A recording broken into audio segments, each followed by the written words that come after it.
À ce jour, on connaît environ 3600 espèces de serpents, mais seul le cobra royal peut être considéré comme un étranger parmi ses semblables. Comment c'est arrivé? On va tout vous dire.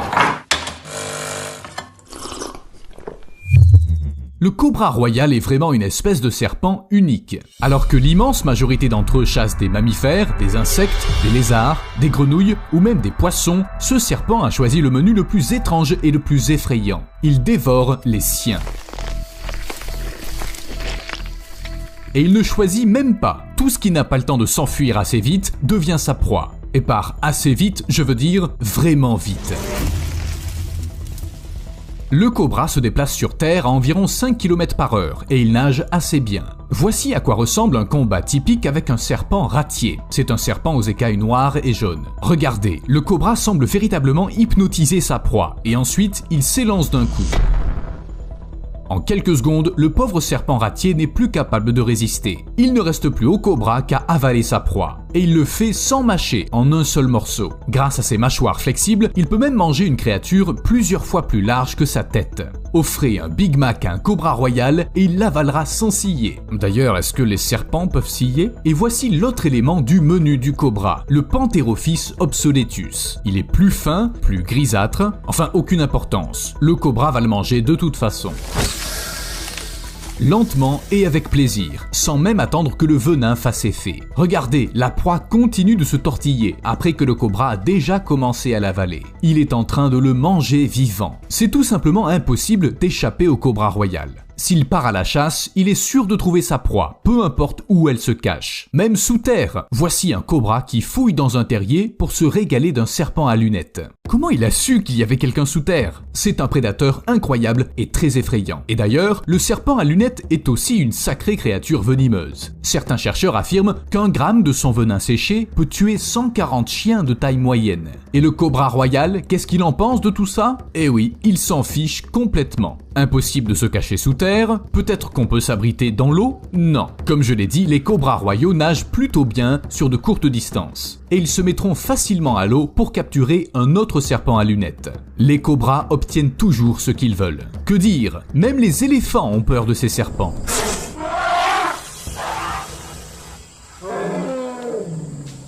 Et ne me dites pas qu'ils ont peur de tout, même de petites souris inoffensives. Les éléphants n'aiment pas les souris parce qu'elles sont petites et rapides. Avec les cobras royaux, c'est une autre histoire. Le fait est qu'une seule morsure venimeuse suffit à tuer un éléphant adulte, et je pense que les éléphants le savent. Et qui voudrait affronter une créature qui peut vous tuer sans effort? Mais pourquoi les cobras royaux sont-ils si dangereux? Est-ce que la nature a simplement décidé un jour de créer une espèce qui terrifie toutes les autres? Pour aller au fond des choses, il faut d'abord clarifier certains faits. Il existe plusieurs espèces d'animaux sur notre planète qui sont immunisés contre les venins. Il s'agit notamment des mangoustes, de certains hérissons, des moufettes, des opossums et bien sûr des ratels. Comme ils chassent tous des serpents, au cours de l'évolution, ils ont simplement réussi à s'adapter aux morsures mortelles. Certains, comme les hérissons, ont une immunité plus faible, alors que le ratel est un véritable monstre du règne animal, capable semble-t-il de tuer et de manger tous les serpents qu'il veut. Il existe également des exemples moins évidents. Par exemple, certaines anguilles de mer sont immunisées contre les morsures de serpents de mer, et les gaufres à poche de certaines régions de Californie peuvent supporter la morsure d'une vipère. Alan! Oh, that's not Alan. L'évolution a aussi donné quelques cadeaux aux cobras royaux. Leur venin n'est pas considéré comme le plus dangereux au monde, et les cobras n'ont pas réussi à devenir plus venimeux. Mais cela ne les a pas empêchés de participer à une course à l'armement avec le reste des serpents venimeux. En fait, pour devenir le serpent le plus dangereux de la planète, il suffit de produire davantage de neurotoxines. 1, 2, 3. This is the largest yield of venom I've ever seen produced out of a snake. Les cobras royaux en ont tellement qu'une seule morsure suffirait à tuer 20 personnes en quelques minutes.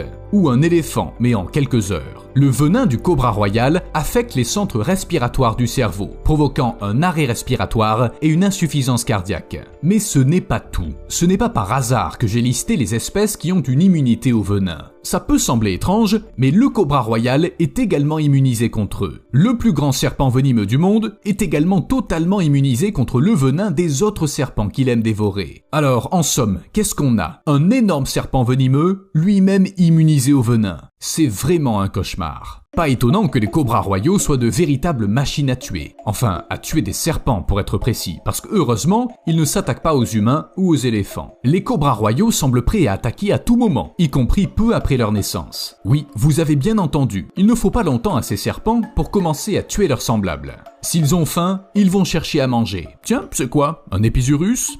Merci, mes compliments au chef. Mais la chance tourne pour n'importe qui, même si ce n'importe qui est un cobra royal. Celui-ci a passé manifestement une mauvaise journée. Il vient de naître et est immédiatement devenu la proie d'un crocodile marin. Et tous les autres animaux qui partagent leur territoire avec des cobras. Je ne parlerai pas des mangoustes, des singes, des oiseaux. Parlons des prédateurs vraiment dangereux. Le tigre du Bengale, ça force le respect. Mais les cobras royaux s'en moquent. En général, les gros chats essaient de rester à l'écart de ces serpents pour ne pas subir leurs morsures mortelles. Mais une fois, un cobra royal a été retrouvé dans l'estomac d'un tigre mort. Devinez de quoi il est mort? Eh oui, empoisonné. Le cobra des Philippines est l'un des nombreux serpents venimeux qui vivent aux Philippines. Et il craint à juste titre le cobra royal car il fait partie de son menu. Si vous voyez un jour ces deux serpents se battre, vous savez sur lequel parier. Le varan de Komodo est un véritable dragon des temps modernes, très probablement venimeux lui aussi. Ils ne se croisent que très rarement, mais si une rencontre avait lieu, je ne pense pas que le serpent aurait la puissance nécessaire pour mordre à travers ses écailles. L'ours des Pyrénées, eh bien, il n'aurait aucune chance. Il est plus petit qu'un éléphant, donc il mourra probablement après une morsure s'il énerve le cobra royal. Je sais ce que vous vous dites. Qu'est-ce qui se passerait si deux cobras royaux commençaient à se battre?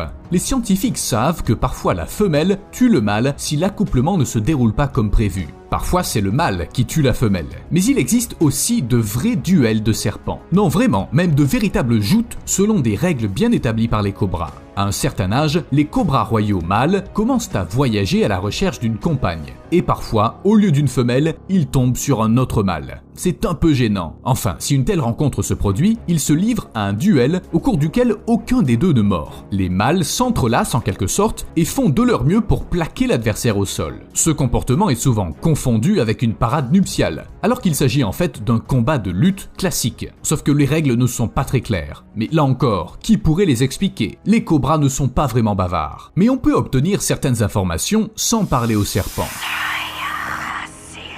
J'ai dit sans parler, une autre fois, Harry. Le cobra royal a au moins un adversaire dans le monde des serpents qui peut l'égaler en force. Et c'est le python. Oui, leurs affrontements pourraient bien finir par ressembler à ça.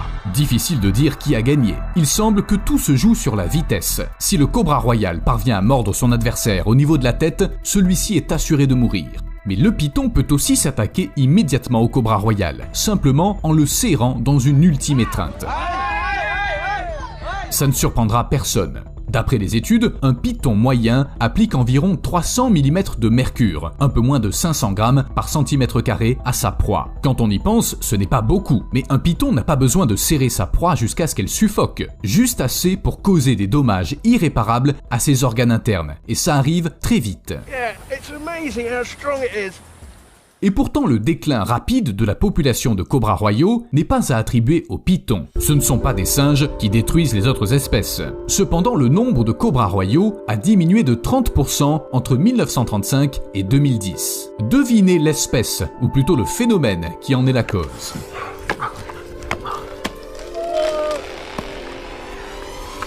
Oui, c'est la déforestation. Les cobras royaux préfèrent vivre là où il y a beaucoup d'arbres. Et lorsqu'il y en a moins, les serpents commencent à chercher un nouveau foyer. Et vous savez vers où ils rampent? Vers les maisons. En fait, les cobras royaux essaient généralement de rester à l'écart des humains. On ne fait pas partie de leur menu, et en plus, on représente un danger. Mais depuis peu, les rencontres désagréables avec des serpents sont de plus en plus fréquentes. Au fait, les scientifiques ne savent pas combien de cobras royaux existent dans le monde. Enfin, si la déforestation se poursuit, on saura bientôt exactement. Et on verra sûrement des cobras de beaucoup plus près qu'on ne le voudrait. Je ferai pas de commentaires sur l'environnement et tout ça, mais pensez-y, vous aimeriez en rencontrer un ? Je peux pas m'exprimer au nom de toute l'humanité, mais personnellement, je préférerais rester aussi loin que possible des cobras royaux. De préférence quelque part sur un autre continent. Et pourtant, il existe un endroit où ces serpents ne sont pas seulement adorés, mais aussi élevés délibérément. Bienvenue dans le village aux serpents en Thaïlande. Les villageois élèvent et apprivoisent des cobras royaux depuis des dizaines d'années. Ils le font pour attirer les touristes, qui viennent en grand nombre pour voir ces animaux inhabituels. Mais récemment, il est devenu très difficile de trouver de la nourriture pour ces animaux de compagnie. Et vous savez déjà pourquoi. Mais cela n'empêche pas les habitants de se livrer à un divertissement très particulier. Boxer un cobra royal. Qui a eu cette idée ? Pas étonnant que presque tout le monde au village ait perdu quelque chose. Au mieux, c'est un doigt. Dommage bien sûr, mais pas un gros prix à payer pour avoir battu l'un des serpents les plus dangereux du monde. Juste au cas où, ne réessayez pas. Attention à vos doigts et à plus.